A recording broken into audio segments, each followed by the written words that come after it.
Good morning and welcome to a special edition of This Week, one-on-one with the Commander-in-Chief. At this defining moment of the Obama presidency, this is not a world we should accept. This is what's at stake. With a crisis overseas, new showdowns with Congress here at home, we go inside the White House, challenging a president trying to save his second term and stop a war. One-on-one with President Obama. You've done it in the past. No. George. An ABC News exclusive. Plus live analysis from our Powerhouse Roundtable. It's all right here this Sunday morning. From ABC News, a special This Week with George Stephanopoulos starts now. It has been a perilous month for President Obama. After that chemical weapons massacre in Syria, he took America right to the brink of a military strike, then backed away, turning to Congress first and, surprisingly, the Russians, choosing diplomacy over war. And this weekend, a major new development. Secretary of State John Kerry and his Russian counterpart have struck a deal for Syria to surrender its chemical weapons. If it works, and that's a big if right now, the president may be able to claim a measure of victory for an approach that's brought him a mountain of criticism. And on the eve of the deal, we went inside the White House to speak with the president. He was confident, convinced that America is in a better position now than when he was poised to order military action just 2 weeks ago. We're definitely in a better position. Why?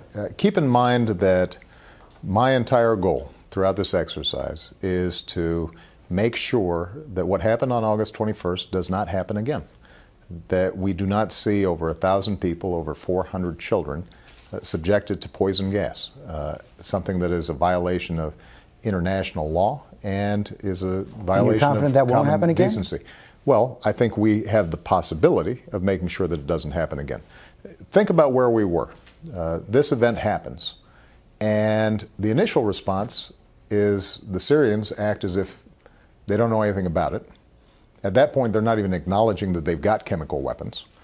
The Russians are protecting the Syrians, suggesting that there's no possibility that the Assad regime might have done this.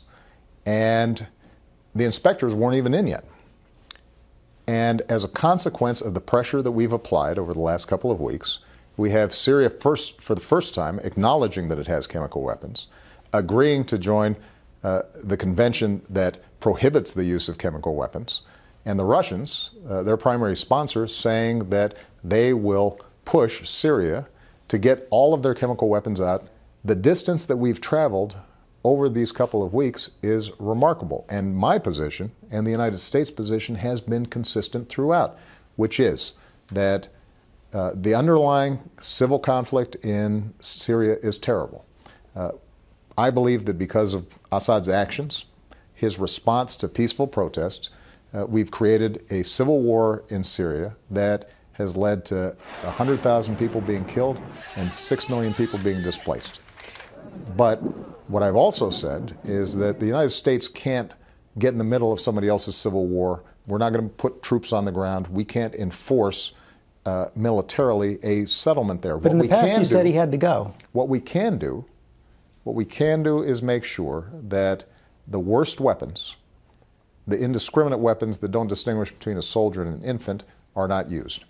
And if we get that accomplished, then we may also have a foundation to begin what has to be an international process in which Assad's sponsors, primarily Iran and Russia, recognize that this is terrible for the Syrian people, and they are willing to come in a serious way to arrive at some sort of political settlement that would deal with the underlying terrible conflict that's taking place. And President Putin has become your unlikely partner. Yeah.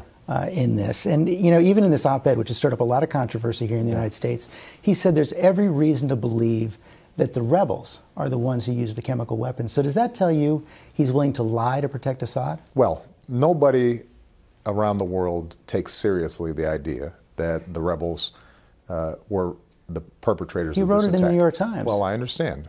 What I said is nobody around the world takes seriously the idea that the rebels perpetrated this attack. Now, what is true is that there are radical elements in the opposition, including folks who are affiliated with al-Qaeda, who, if they got their hands on chemical weapons, would have no compunction using them in Syria or outside of Syria. And part of the reason why we've been so concerned about this chemical weapons issue is because we don't want those folks getting chemical weapons any more than we want Assad to have chemical weapons. And so the best solution is for us to get them out of there. But with respect to Mr. Putin, I have said consistently that where the interests of the United States and Russia converge, we need to work together. And I talked to Mr. Putin a year ago, saying to him, the United States and Russia should work together to deal with these chemical weapons stockpiles and to work to try to bring about a political transition but do you trust he inside of has Syria. the same goal? Do you really trust that? I don't think that Mr. Putin has the same values that we do, and I think obviously by protecting Mr. Assad, he has a different attitude about the Assad regime. But what I've also said to him directly is that we both have an interest in preventing chaos. We both have an interest in preventing terrorism. The situation in Syria right now is untenable.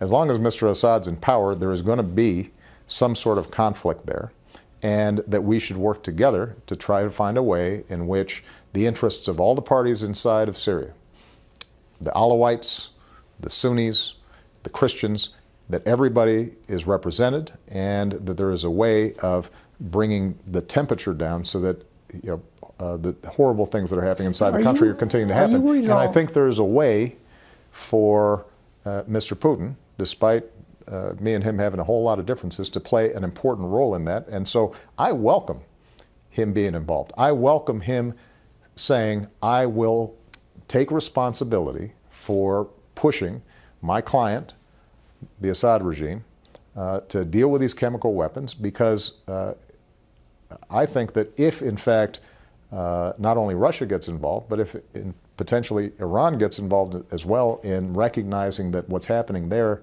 is a train wreck that hurts not just Syrians but destabilizes the entire region. But aren't you worried at all that Putin is playing for later. time and playing you? Well, Ronald Reagan said, "Trust but verify," and I think that that's always been the experience of U.S. presidents when we're interacting with first Soviet leaders and now Russian leaders. Mr. Putin and I have strong disagreements on a whole range of issues, but I can talk to him. We have worked together on important issues. The fact of the matter is that we couldn't be supplying all of our troops in Afghanistan if he weren't helping us in transporting those supplies through the northern borders of Afghanistan. So there are a whole range of areas where we currently work together. We've worked together on counterterrorism operations. And so, this is not the Cold War. This is not a contest between the United States and Russia. I mean, the fact of the matter is that if Russia wants to have some influence in Syria post-Assad, that doesn't hurt our interests. I know that sometimes this gets framed or looked at through the lens of the U.S. versus Russia. That's not what this is about. What this is about is how do we make sure that we don't have the worst weapons in the hands either of a murderous regime or, in the alternative, some elements of the opposition that are as opposed to the United States as they are to Assad. This weekend, after intense talks, the U.S. and Russia hammered down a deal. Providing this framework is fully implemented, it can end the threat these weapons pose not only to the Syrian people, but also to their neighbors, to the region. It calls for Syria to admit international inspectors by November and to allow its chemical weapons to be destroyed starting next year. But President Assad has not yet endorsed the deal, and the rebels fighting his regime fear it will empower him. If 1 year from now, Assad is in the process of surrendering his chemical weapons, but he's strengthened his hold on power, is that a victory?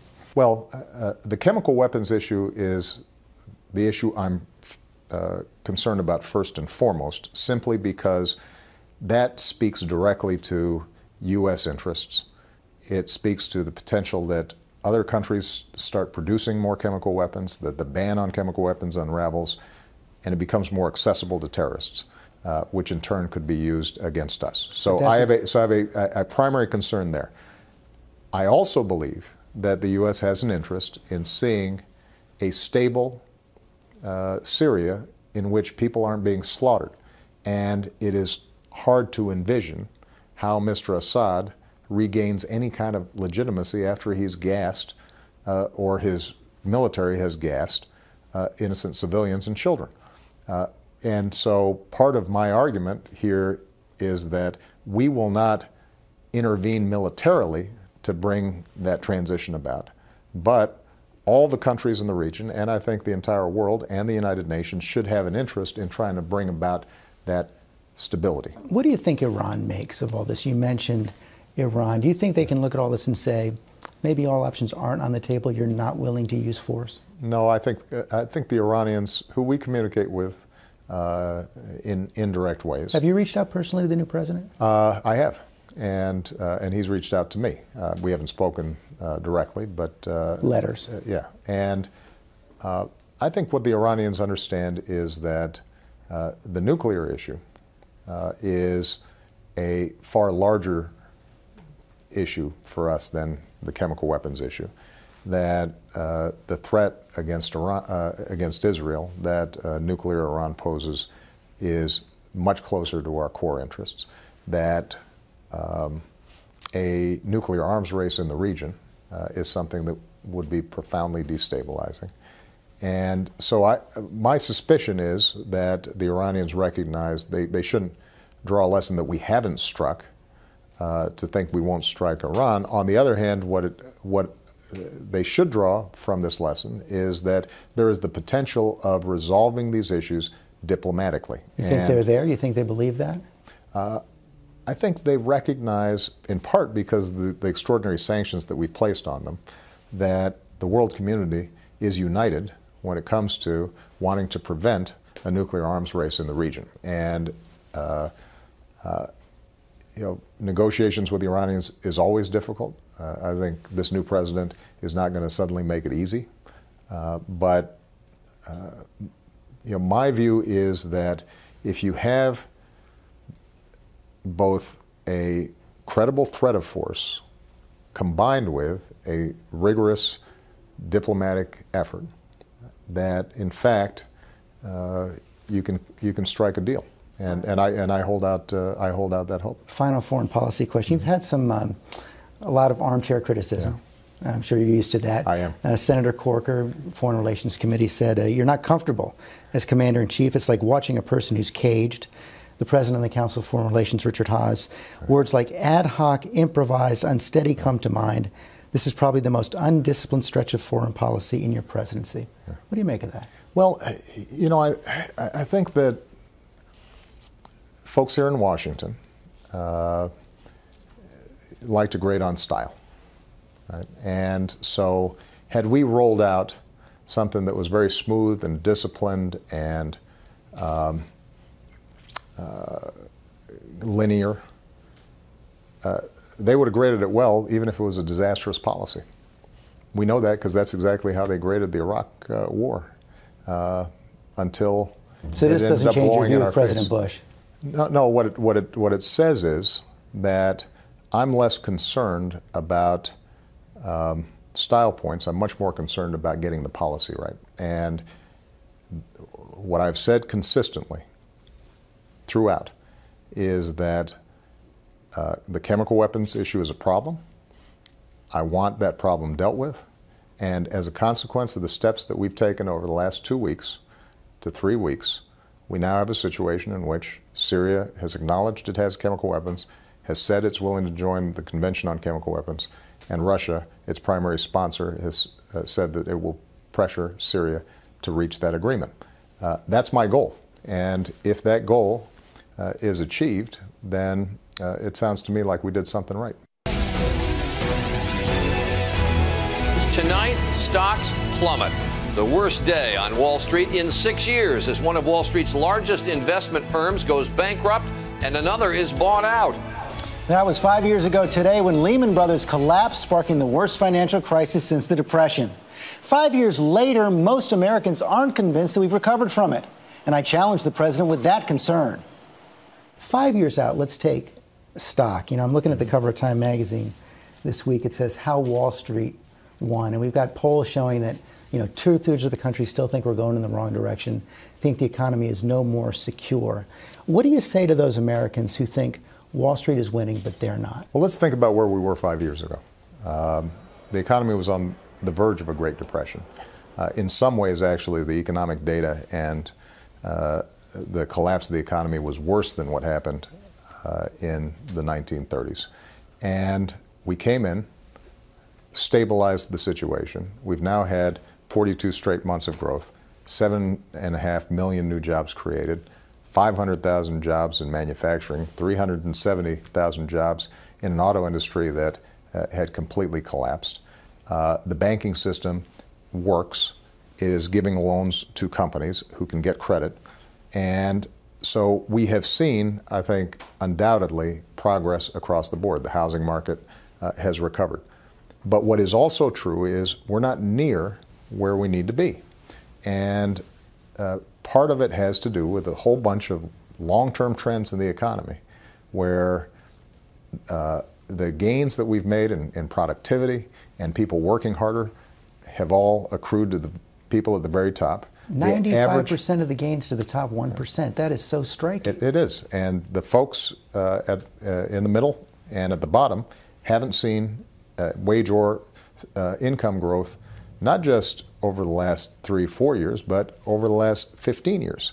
And so everything that I've done has been designed to, number one, stabilize the economy, get it growing again, start producing jobs again. Number two, trying to push against these trends that have been happening for decades now. That's why we made sure that we had a tax system that was a little bit fair by asking people to pay more at the top. That's what the Affordable Care Act, health care reform is about, is making sure that folks who have been left out in the cold when it comes to health care are able to get health care. That's why we strengthened the entire banking system so that too big to fail is far less likely to be in place if, heaven forbid, there's a crisis the next time. Because we've said, banks, you've got to double the amount of capital that you have so that you can absorb losses when you have them, so taxpayers aren't bailing you out.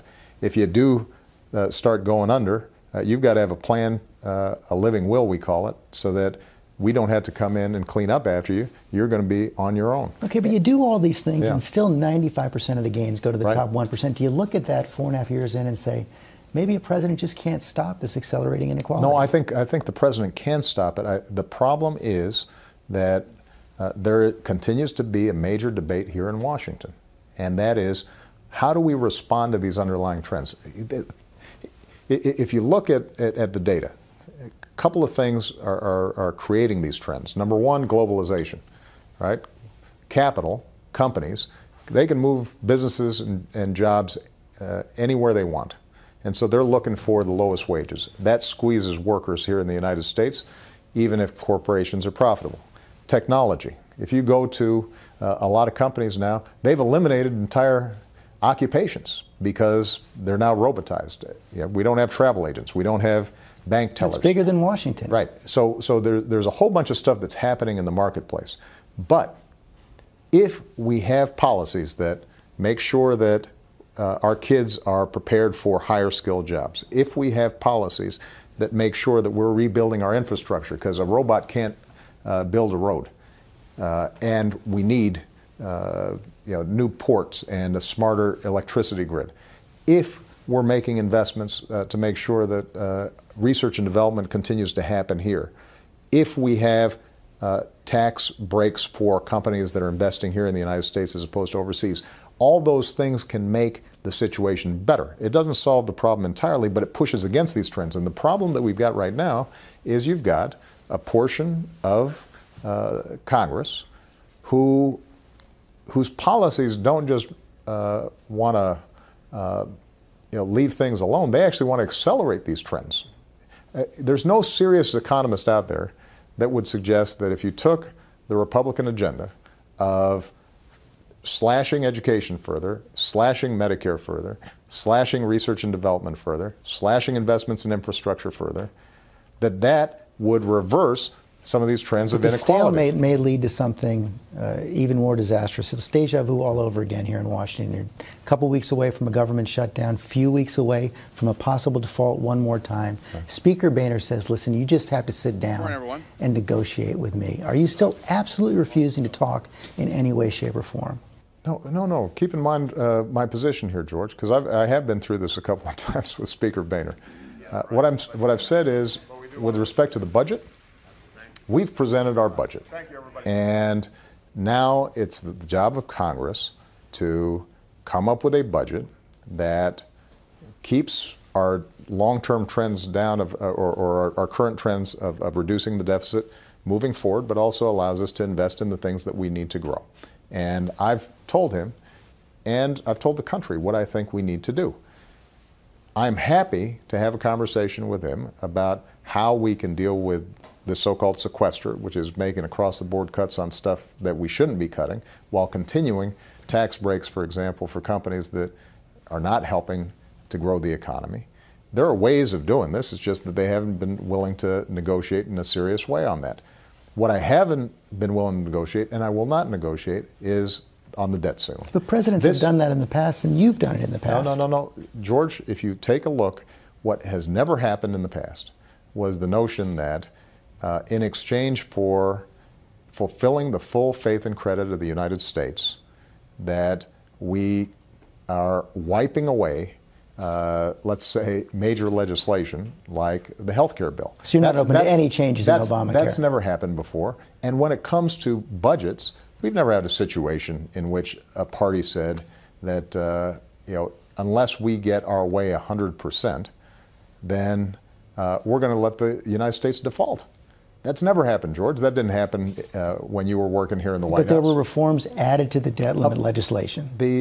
George, I think it's fair to say that never in history have we used just making sure that the U.S. government is paying its bills as a lever to radically cut government at the kind of scale that they're talking about. It's never happened before. There have been negotiations around the corners because nobody had ever presumed that you'd actually threaten the United States to default. So how does this end then? They say they need changes in Obamacare. You say you're not going to negotiate. Are you just betting they're going to cave? No, George, here's the problem. If we continue to set a precedent in which a president, any president, a Republican president, a Democratic president, where the opposing party controls the House of Representatives, if that president is in a situation in which each time the United States is called upon to pay its bills, the other party can simply sit there and say, well, we're not going to pay the bills unless you give us what we want. That changes the constitutional structure of this government entirely. So you're not going to negotiate? So we can't negotiate around the debt ceiling. If Mr. Boehner has ideas about how we can grow this economy, strengthen the middle class, put people back to work in a serious way, of course we're happy to support the negotiations that are taking place between the House and the Senate. If we're going to continue to reduce the deficit, and I think a lot of people aren't aware of the fact that the deficit's been cut in half since I came into office, it's continuing on a trend line of further reductions. If we want to do more deficit reduction, I've already put out a budget that says, let's do it. I'm willing to reform entitlements. I'm willing to, cut out additional waste that may be there. But what I also think we should be doing is eliminating corporate tax breaks that nobody can defend, but keep on reappearing each year in the budget. If we are serious about it, there's no reason that we can't do it and do right by the country. How about beyond the deficit? You were reelected a little more than a year ago. 332 electoral votes, 51% of the vote, first president since Eisenhower to do it twice. You put gun control at the top of the agenda, immigration reform, climate change, all of it stalled or reversing. How do you answer the argument that beyond the deficit, this has been a lost year, and how do you save it? Well, on immigration reform, for example, we got a terrific bipartisan vote out of the Senate. You had Democrats and Republicans in the Senate come together, come up with a bill that wasn't perfect, it wasn't my bill, but got the job done.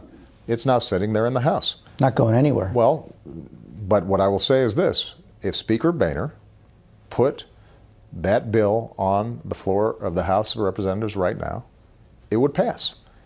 It would pass. So the question then is not whether or not the ideas that we've put forward can garner a majority of support, certainly in the country. I mean, gun control, we had 80, 90% of the country that agreed with it. The problem we have is we have a faction of the Republican Party, in the House of Representatives in particular, that view compromise as a dirty word, and anything that is even remotely associated with me, they feel obliged to oppose. And my argument to them is real simple. That's not why the people sent you here. We're out of time. Final question. Your vice president is at Tom Harkin's steak fry in Iowa this weekend. Clearly, Secretary Clinton positioning for a possible run for president too. You chose both of them. What do you say to your fellow Democrats when they're thinking about that possible choice? And are you determined to stay neutral throughout this whole process? What I would say to folks out there is we are tremendously lucky to have an incredible former Secretary of State who couldn't have served me better, and an incredible vice president who couldn't be serving me better. And I suspect if you ask both of them, they'd say it's way too premature to start talking about 2016. Iowa. Well, Iowa's a big state, and he's an old friend of Tom Harkin's. So you're staying completely neutral? Listen, I think, as you pointed out, I just got reelected last year. My focus is on the American people right now. I'll let you guys worry about the politics. Mr. President, thanks very much. I enjoyed it. Thank you, George.